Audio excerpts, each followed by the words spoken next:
We've been working through Paul's letter to the Romans, which is dense and rich and has been credited with changing the world on numerous occasions. You may know that Martin Luther had his life changed through reading Paul's letter to the Romans, and it's what motivated him to create the 99 Thesis that he hammered to the Wittenberg door in protest to the church's presence with the state. Romans has changed a lot of people's lives, and Paul is the author of it. We have maybe mixed feelings about Paul, but I feel like he is often misunderstood. He is difficult to understand when we approach him as a systematic theologian, as if one who is explaining this is who God is and this is how God works. It's our temptation to know those things. But Paul never claims to be able to explain God. He's wanting to help us understand the experience of the mystery of God. And who can fully explain a mystery? That's the thing. It's a mystery. But we are tempted to turn this into an academic exercise about the one, that is God, who is beyond our comprehension. And all words fall short, even for Paul. Our frustration with the limitations in which we all live becomes projected onto him, and I have sympathy for him, compassion, and appreciation for the limits in which he lived. He only had the tools available to him, which were insufficient, and we find it the same ourselves. And yet he does not lose courage or hope. He does his darndest to work through those limitations because he has no other tools at his disposal, and he desperately wants everyone to know of the radical transformation that he has experienced, and not only him, through Jesus Christ. For example, in the segment of this letter that we read today, he talks about being wretched and sinful. Now, does this mean that Paul has forgotten in the creation story that God created all things and declared it good, including humanity? No, Paul hasn't forgotten this. Remember, he was a student of the Torah, and he knew the Hebrew scriptures. What he's trying to do here is use the human form to illustrate our propensity to think of ourselves first, and frequently only, or maybe primarily. I had a good friend in seminary, Gloria. She's gone on and left this earth, and I miss you, Gloria. She would say, "It's all about me." Now, Gloria would say, "It's all about me," all the time. I promise, we had a lot of life together in seminary, and I heard it from her at least once a day. And sometimes we had enough times together in a day that I heard it 2 or 3 times. So finally I said to Gloria, "Gloria, you always say it's all about me." She's like, "Whitney, everybody here thinks it. I'm the only one who says it out loud." Yeah, that's true. That's true. Ooh, that's true. When I talk with parents as they're preparing to bring their children forward for baptism, I say, teaching your kids to grow in the faith, it is a job. I mean, sometimes it gets surprising at how much work it can be. I know I personally was surprised at how hard it was for my kids to say, "I'm sorry." Say you're sorry. Wow. This is what Paul's talking about.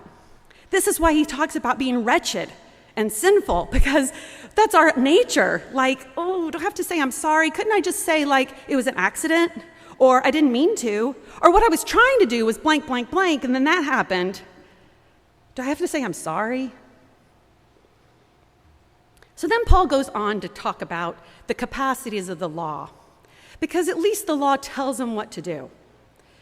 So, for example, if you should borrow something and then it breaks while you're borrowing it and it's time to return it to the caregiver or the person who it belongs to, then the law tells you, say, "I'm sorry."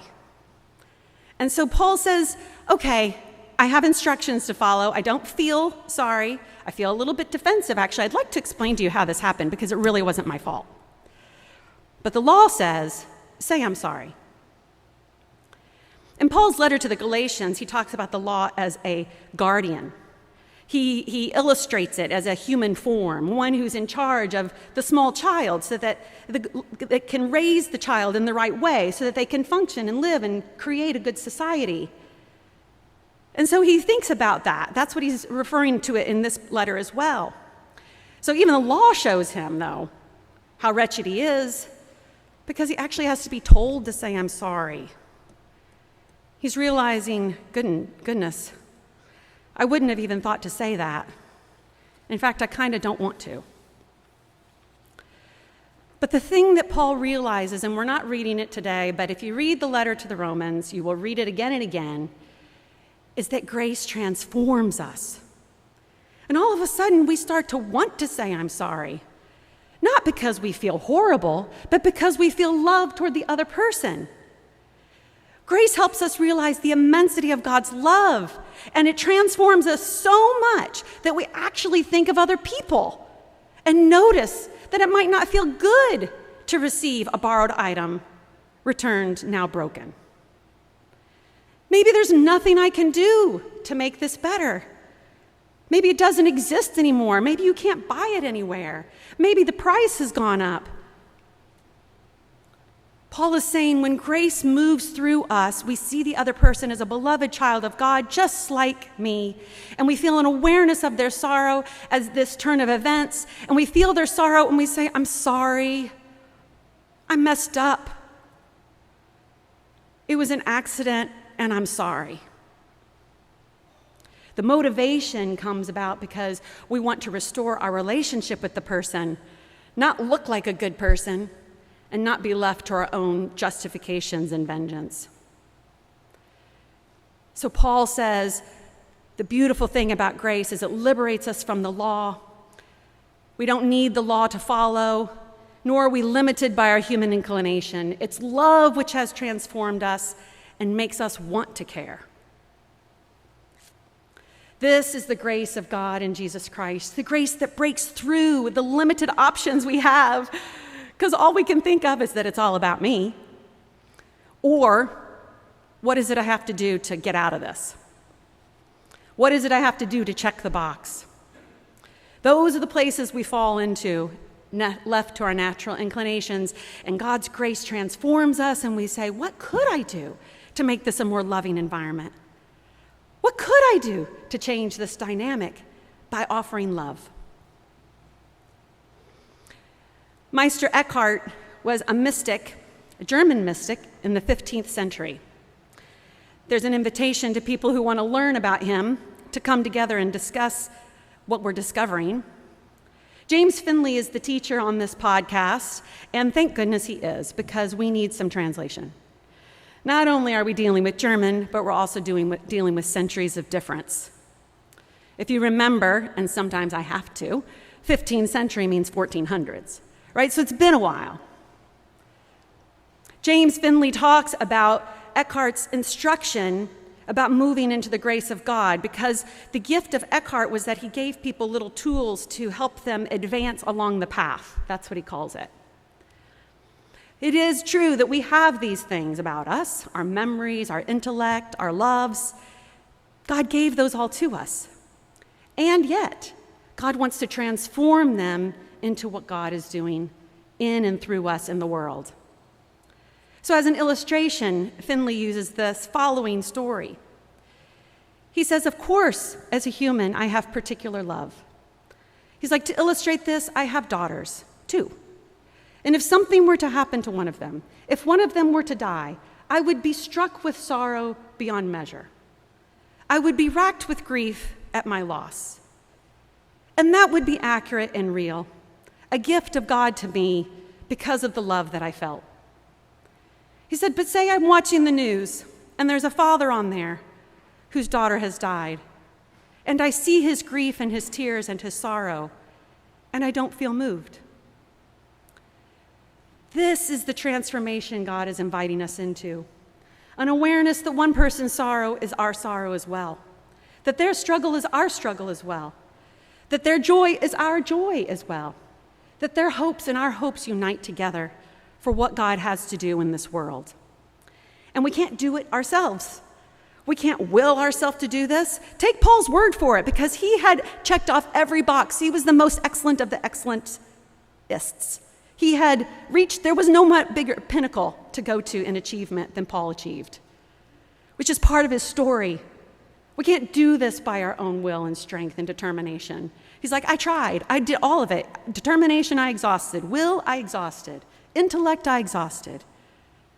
It's what God does in and through us that makes all the difference. And that's what Jesus is saying in this gospel lesson we have today as well. Because look at you, he says. I can't win for losing. John comes and doesn't eat anything, and you think he's crazy. I come and eat everything, and you think I'm crazy. What are the rules here, people? He's pulling out a phrase from the book of Proverbs, which is about wisdom. And so he says there, wisdom will be vindicated. Like, I'm just going to give it time till you see the truth become manifest. Because if I'm always trying to answer every particularity that you have, this will never succeed. You need to let yourself come and follow me. Come to me, Jesus says. Come to me. I will switch you yokes. And that is the gift that Jesus gives to us. We can't assess his offer from a distance. We can't look at his invitation to come and switch yokes with us, sitting back here and assessing it with maybe a spreadsheet even. We could have a spreadsheet. But we can't accurately do that. It's only in engaging with Jesus that we start to see, oh my goodness, Jesus carries the weight of the world. Jesus holds on to the sorrow and lifts it from people. Jesus transforms the horrors and the terrors and the trauma and makes something new. Oh, I can actually go to sleep then because Jesus has got this. And so he exchanges our burden. It's a paradox. No one can show it to you. It's only offered as you enter the way.